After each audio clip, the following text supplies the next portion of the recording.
오늘 이 자리에 함께한 여러분들과 또 온라인과 음성으로 함께하는 모든 분들에게 하나님 예비하신 놀라운 축복이 임할 줄로 믿으시기를 바랍니다.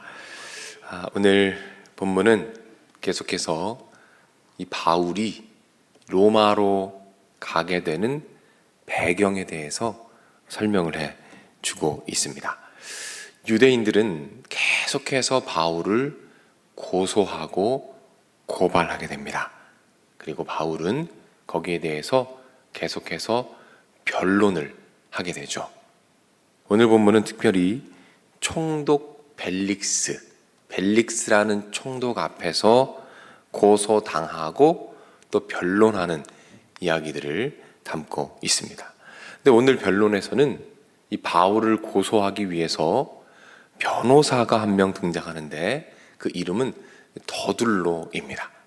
이 더둘로라는 사람이 벨릭스 앞에서 조목조목 바울의 죄를 고발하고 고소하는 내용이 나오죠. 오늘 본문 5절 6절에 보면 이 더둘로라는 사람이 바울을 어떻게 고발하는지가 나오게 됩니다. 제가 읽어드리죠. 5절부터 읽습니다. 우리가 보니 이 사람은 전염병 같은 자라 천하에 흩어진 유대인을 다 소요하게 하는 자요. 지금 더둘로가 고발하는 첫 번째 죄가 무엇입니까? 반란죄입니다.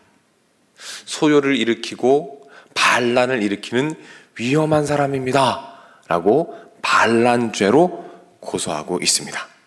계속해서 읽습니다. 나사렛 이단의 우두머리라 그가 또 성전을 더럽게 하려 함으로 우리가 잡아싸우니. 또 어떤 죄입니까? 성전 모독죄입니다. 반란죄와 성전 모독죄로 바울을 고소하고 고발하고 있는 것이죠. 근데 흥미로운 것은 이 두 가지 죄, 반란죄와 성전 모독죄 모두 사형에 해당하는 죄라는 것이죠. 반란죄는 로마법에 의하여 사형에 처해집니다.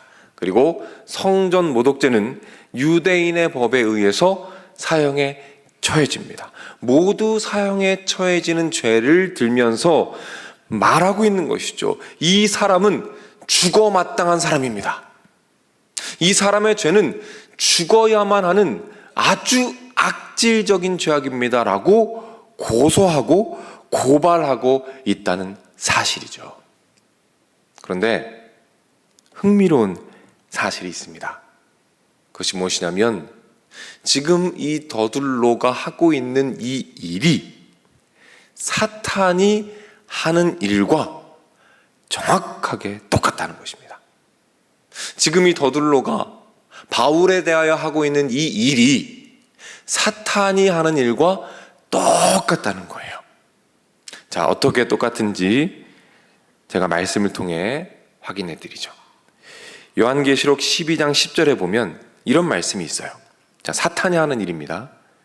우리 형제들을 참소하던 자, 곧 우리 하나님 앞에서 밤낮 참소하던 자가 쫓겨났고. 사탄이 뭘 하고 있다고 말합니까? 우리를 참소한대요. 이 참소하다라는 뜻이 뭐냐면 비방하다, 고소하다라는 뜻입니다. 그러니까 사탄이 하나님 앞에서 우리들을 고발하고 고소하는 겁니다. 우리가 지은 죄와 우리가 지은 연약함, 우리의 나쁜 모습을 하나님께 말씀드리면서 고소하고 참소하는 것이 사탄이 하는 일이며 그 일을 더둘로가 동일하게 하고 있다는 것입니다. 왜일까요? 사탄의 지배를 받아서 하고 있는 일이기 때문입니다.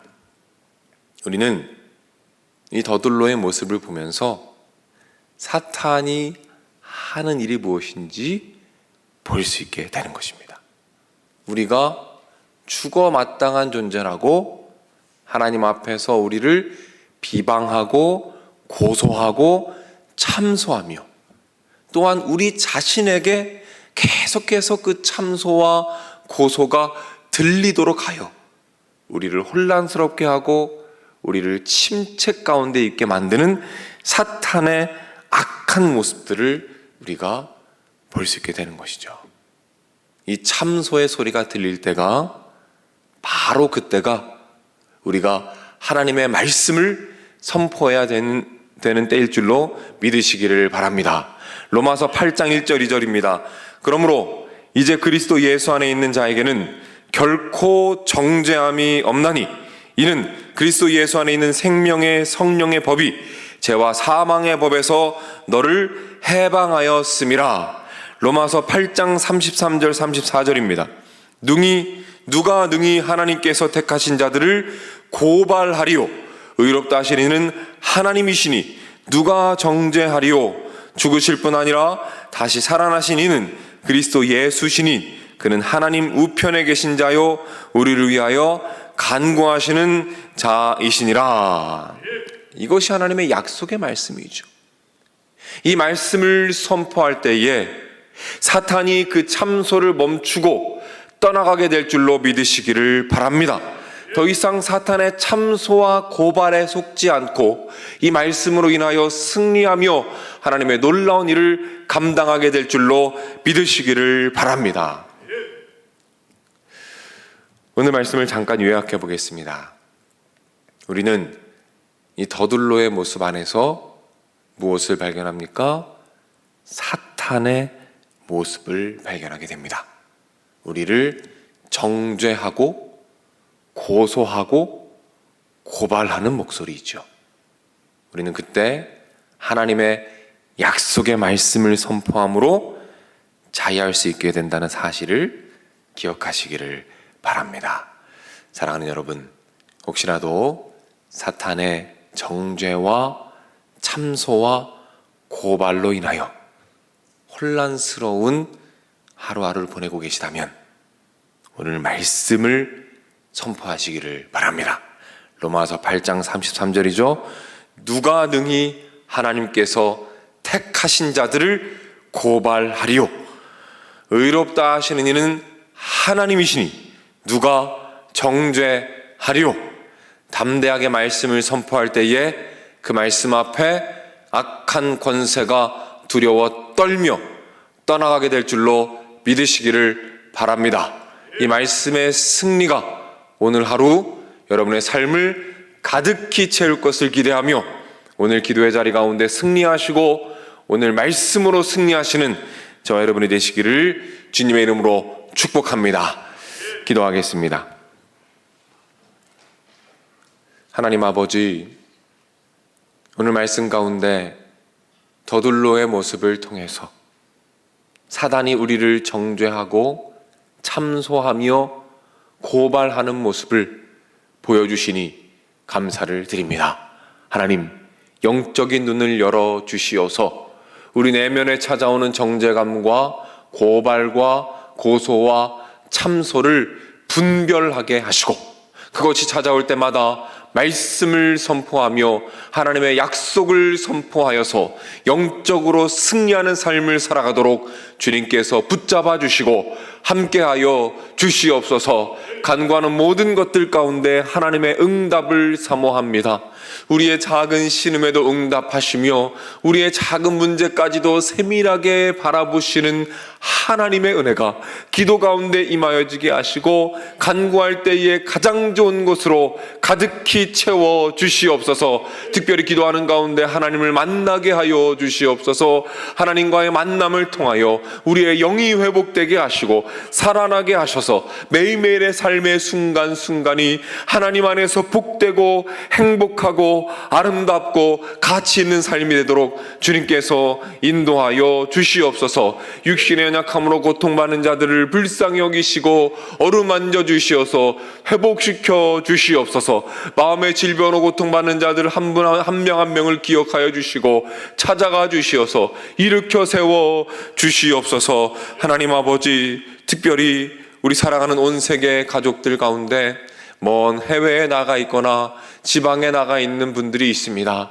그분들을 기억하여 주시어서 어느 곳에 있든지 주님의 사랑으로 안아주시고 품어주시어서 하나님의 은혜를 가득히 누리도록 인도하여 주시고, 특별히 자녀들 중에 군 입대하거나 해외에서 공부하는 분들이 계십니다. 하나님 어디에 있든지 붙잡아 주시고 보호하여 주시며 만남의 축복을 더하셔서 하나님의 은혜를 마음껏 누리게 하시고, 다시 만나는 그날까지 건강하도록 주님께서 붙잡아 주시고 함께하여 주시옵소서. 하나님, 출근길에 음성으로 온라인으로 이 말씀을 듣고 있는 분들이 계십니다. 하나님, 이 말씀과 기도를 통하여 심령의 평안함을 주시고 직장 가운데에서 승리하게 하시고 사탄의 참소를 말씀으로 선포하여 이기며 오늘 하루도 영적으로 승리할 수 있도록 주님께서 붙잡아 주시옵소서. 하나님, 이제 청년부 수련회를 앞두고 있습니다. 이 청년함대 수련회를 통하여 하나님을 만나게 하시고, 이 혼란스러운 시대 가운데 소망이 없어 보이는 이 시대 가운데 말씀 안에서 소망을 찾게 하시고, 특별히 방황하고 있는 이른 양들이 이 수련회를 통하여 하나님을 다시 만나고 다시 뜨거운 열정을 회복하는 놀라운 축복을 주시고, 말씀을 전하시는 목사님과 함께 준비하는 모든 분들, 식당에서 수고하시는 모든 분들 한 명 한 명 붙잡아 주시어서 함께 은혜 받고 성장하도록 인도하여 주시옵소서. 드려진 예물들이 있습니다. 그 위에 하늘의 축복을 더하여 주시옵소서. 모든 말씀 예수님의 이름으로 기도드립니다. 아멘.